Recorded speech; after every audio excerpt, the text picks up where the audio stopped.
नमस्कार। एक बार फिर से आप सभी का बहुत बहुत स्वागत है परीक्षा वर्ल्ड के इस यूट्यूब चैनल में। दोस्तों, ग्राम समाज एवं विकास के हम प्रीवियस ईयर क्वेश्चंस को डिस्कस कर रहे थे। इसका पार्ट 1 हमने ऑलरेडी अपलोड कर दिया है तथा आज हम इसका पार्ट 2 डिस्कस करेंगे। तो चलिए वीडियो को शुरू करते हैं और देख लेते हैं कि आज का हमारा जो ग्राम समाज व विकास के प्रीवियस ईयर क्वेश्चंस का पार्ट 2 है, इसमें हमने कौन कौन से बेहतरीन प्रश्नों को सम्मिलित किया हुआ है। दोस्तों, यह जो प्रीवियस ईयर क्वेश्चंस की सीरीज है आपकी लेखपाल भर्ती परीक्षा के लिए बहुत ही ज़्यादा महत्वपूर्ण है। तो इस सीरीज़ को आपको बिल्कुल ध्यान से याद करना है, फॉलो करते रहना है, क्योंकि प्रीवियस ईयर क्वेश्चन से मैक्सिमम चांसेस हैं कि कुछ प्रश्न आपसे एग्जाम में पूछे जाएंगे। तो चलिए आज के सेशन को शुरू करते हैं। पहला प्रश्न आपके सामने है और पहला प्रश्न आपसे पूछा गया है 2015 के एग्जाम में यह पूछा गया था कि भारत में कुल वन क्षेत्र कितना है। तो जब यह प्रश्न पूछा गया था तो उस समय आपकी ISFR की रिपोर्ट 2015 प्रकाशित की गई थी। तो अब यह प्रश्न आपके लिए इतना रिलेवेंट नहीं है, तो इस डेटा को हम यहाँ पे डिस्कस नहीं करेंगे। अब हम यहाँ पे डिस्कस करेंगे 2021 के फैक्ट को, यानी कि हाल ही में आपकी ISFR की जो रिपोर्ट है यानी कि भारत में जो वन स्थिति रिपोर्ट है 2021 हाल ही में प्रकाशित की गई है। तो एकदम लेटेस्ट का डेटा यहाँ पे डिस्कस कर लेते हैं।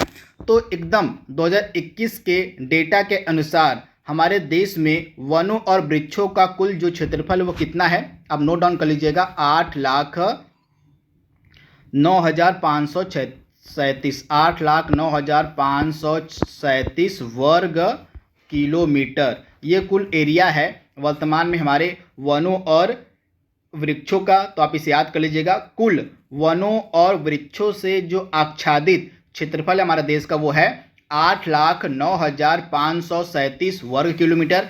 अगर इसके हम परसेंटेज की बात करें तो इसका परसेंटेज हो जाएगा 24.62%। तो ये डेटा एकदम लेटेस्ट का है, इसको आप याद कर लीजिएगा। यहाँ से आपके एग्जाम में प्रश्न पूछा जा सकता है। वहीं केवल हम सिर्फ वनों की बात करें, जो यहाँ पे पूछा हुआ सिर्फ वन क्षेत्र यहाँ पे पूछा हुआ है। तो अगर हम सिर्फ वन क्षेत्र की बात करें, वृक्षों के इसमें से घटा दें, तो कुल वन क्षेत्र आपका हो जाएगा 7,13,779। यहाँ पे आप नोट डाउन कर लीजिएगा। 7,13,000 आपका 7,13,779 यानी कि 789 यहाँ पे हो जाएगा राइट आंसर आपका। यानी कि कुल वनों का हिस्सा कितना है हमारे देश में, तो कुल वनों का हिस्सा है 7,13,779 वर्ग किलोमीटर। अगर हम इसके परसेंटेज की बात करें वनों के, तो 21.71% कुल वन है हमारे देश में। तो ये फैक्ट भी आपको याद रखना है। तो दोनों मैंने आपको बता दिया है। हमारे देश में कुल वन और वृक्षों से जो आच्छादित एरिया वो हो जाएगा आपका 8,09,537 वर्ग किलोमीटर। इसके परसेंटेज की अगर हम बात करें तो 24.62% इसका कुल हो जाएगा। अगर हम सिर्फ वनों की बात करें तो वनों से आच्छादित कुल हिस्सा कितना है हमारे देश में 7,13,779 यानी कि परसेंटेज इसका हो जाएगा 21.71%। तो दोनों आपको याद रखना, दोनों मैंने आपको बता दिया है। इसके बाद अगला प्रश्न आपके सामने है, कुल खेती से क्या तात्पर्य होता है, यहाँ पे आपसे पूछा गया है। तो कुल खेती से क्या तात्पर्य होता है, वर्ष में शुद्ध खेती किया गया क्षेत्र। यहाँ पे आप याद कर लीजिएगा, वर्ष में शुद्ध खेती किया गया क्षेत्र प्लस वह क्षेत्र जिसमें एक बार से अधिक खेती की गई हो, इसी को हम कहते हैं कुल खेती। यानी कि ऑप्शन आपका सी यहाँ पे बिल्कुल सही हो जाएगा। अगला प्रश्न आपके सामने है, भारत में कौन सी इसमें से कौन सी रूट क्रॉप नहीं आपसे पूछा गया है। दिए गए ऑप्शंस में से कौन सी रूट क्रॉप नहीं आपको बताना है।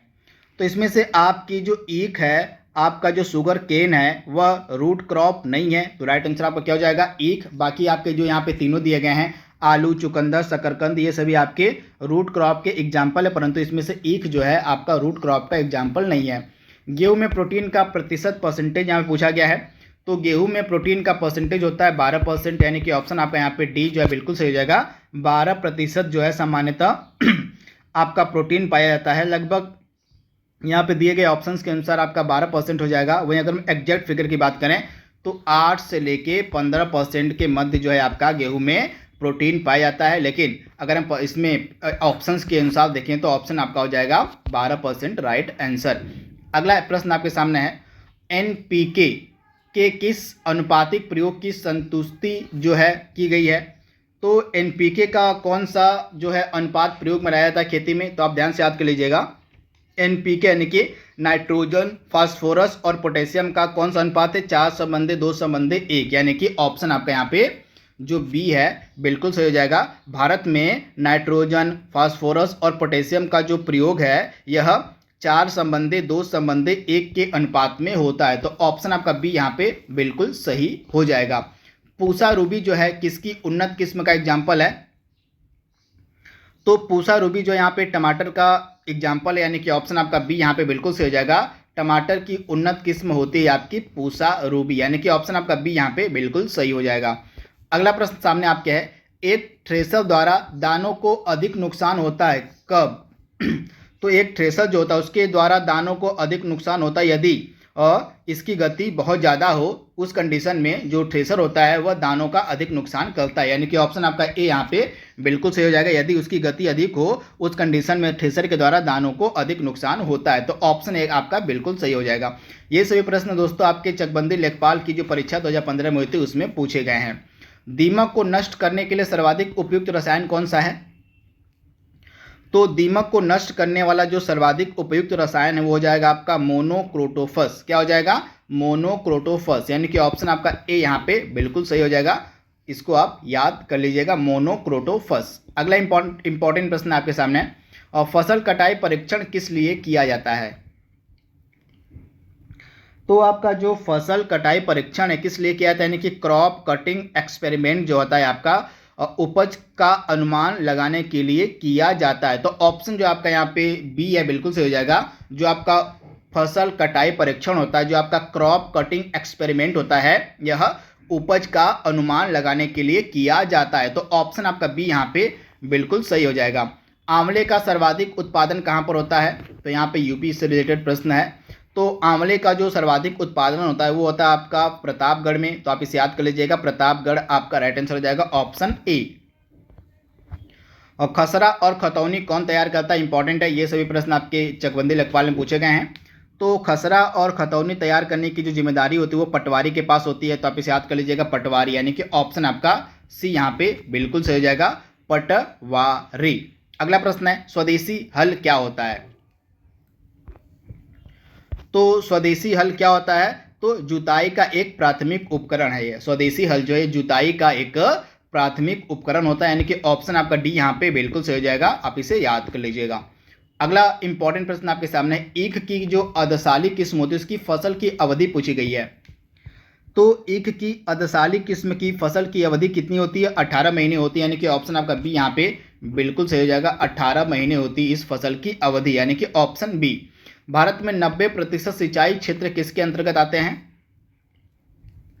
तो भारत में जो 90% से अधिक का सिंचाई क्षेत्र है वो आपका सतही सिंचाई के अंतर्गत आता है। कितना? किसके अंतर्गत? तो सतही सिंचाई के अंतर्गत आता है।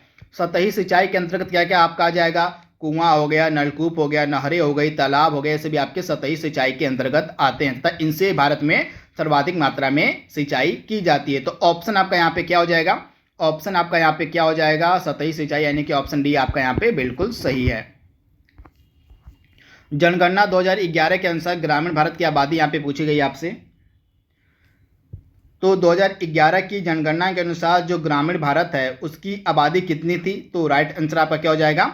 83.3 करोड़, यानी कि ऑप्शन आपका यहाँ पे 83.3 करोड़, ऑप्शन ए आपका यहाँ पे बिल्कुल सही है।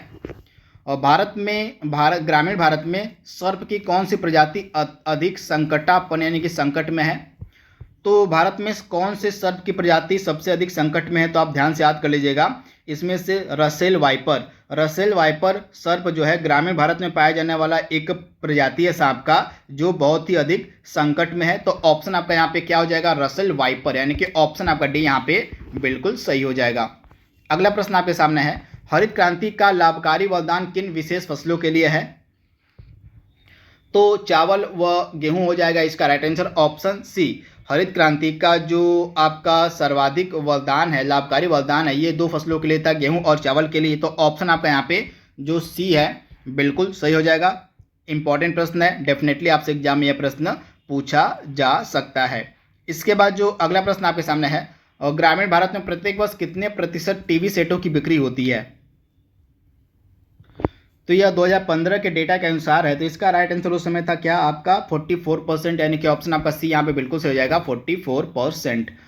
इसके बाद अगला प्रश्न है, बहुप्रचलित सिंचाई का स्रोत यहाँ पे आपसे पूछा गया कौन सा है। तो बहुप्रचलित सिंचाई का स्रोत इसमें से आपका ट्यूबवेल हो जाएगा। ऑप्शन आपका यहाँ पे जो ए है बिल्कुल सही हो जाएगा। ट्यूबवेल से जो है भारत में उत्तर प्रदेश में सबसे ज़्यादा सिंचाई की जाती है। अधिया और बटाई शब्दों का प्रयोग किस अभिप्राय से है आपसे, यानी कि अधिया और बटाई शब्दों का जो प्रयोग है किस लिए किया जाता है। तो आप ध्यान से याद कर लीजिएगा, अधिया और बटाई शब्दों का जो प्रयोग है यह बी और सी, यहाँ पे क्या हो जाएगा आपका राइट आंसर। बी क्या है आपका फसल की साझेदारी, और सी आपका क्या है कृषि कार्य बैठक। तो इसे आप याद कर लीजिएगा, फसल की साझेदारी और कृषि कार्य बैठक, इन दोनों के लिए जो है आपका प्रयोग बनाया जाता है अधिया और बटाई, यानी कि आपका बी और सी यहाँ पे दोनों बिल्कुल सही है। यहाँ पे ऑप्शन थोड़ा सा मिसप्रिंट हो गया है, तो यहाँ पे बी वाला भी ऑप्शन आपका सही है और सी वाला भी, यानी कि फसल की साझेदारी और कृषि कार्य बैठक, इन दोनों से संबंधित है आपका अधिया और बटाई। तो इसके बारे में आप याद रखिएगा, इंपॉर्टेंट है, डेफिनेटली आपसे एग्जाम में प्रश्न पूछा जा सकता है। इसके बाद जो अगला प्रश्न आपके सामने दिया गया वो है, सिराजी और बसरा किसकी उत्तम प्रजातियां हैं। तो सिराजी और बसरा किसकी उत्तम प्रजातियां हैं, तो ये कबूतर की उत्तम प्रजातियां हैं। तो ऑप्शन आपका यहाँ पे ए जो है बिल्कुल सही हो जाएगा, कबूतर की उत्तम प्रजातियां हैं आपकी सिराजी और बसरा। भारत में सर्वाधिक व सबसे महत्वपूर्ण मिट्टी समूह कौन सा है। तो भारत में सर्वाधिक और सबसे महत्वपूर्ण मिट्टी का समूह है आपका जलोढ़ मिट्टी, यानी कि ऑप्शन आपका ए यहाँ पे बिल्कुल सही है, जलोढ़ मिट्टी। अगला प्रश्न है, आंधी में हवा की गति कितनी होती है। तो आंधी में जो हवा की गति होती है वो लगभग होती है आपकी 80 मील प्रति घंटा से अधिक। कितनी, तो 80 मील प्रति घंटा से अधिक होती है आंधी में हवा की गति। तो इसके बारे में आपको याद रखना, इंपॉर्टेंट प्रश्न, डेफिनेटली आपसे एग्जाम में पूछा जा सकता है। गुटी का जो प्रयोग है आमतौर पर किसके संवर्धन के लिए किया जाता है। तो गुटी का जो प्रयोग है लीची के संवर्धन के लिए किया जाता है। तो ऑप्शन आपका ए यहाँ पे बिल्कुल सही हो जाएगा, लीची के संवर्धन के लिए। केंद्रीय आलू अनुसंधान संस्थान कहाँ पर स्थित है। तो आपका जो केंद्रीय आलू अनुसंधान संस्थान आपको मिलेगा शिमला में। ऑप्शन आपका बी यहाँ पे बिल्कुल सही हो जाएगा, शिमला में आपको मिलेगा केंद्रीय आलू अनुसंधान संस्थान। उत्तर प्रदेश का मलिहाबाद किस लिए प्रसिद्ध है। तो उत्तर प्रदेश का जो मलिहाबाद है यह आपका दशहरी आम के लिए फेमस है। तो आप इसे याद कर लीजिएगा, दशहरी आम। उत्तर प्रदेश के जो आम है वे पूरे विश्व में फेमस है, उनमें से एक आपका है मलिहाबाद का दशहरी आम। तो ऑप्शन आपका ए यहाँ पे बिल्कुल सही हो जाएगा। तो दोस्तों इस तरह से कुछ और हमने बेहतरीन प्रश्नों को डिस्कस कर लिया जो कि आपके प्रीवियस ईयर के बन सकते थे ग्राम समाज एवं विकास के। यह हमारा पार्ट 2 था, इसका पार्ट 3 हम जल्दी अपलोड करेंगे। तब तक के लिए thank you, thanks for watching, thank you.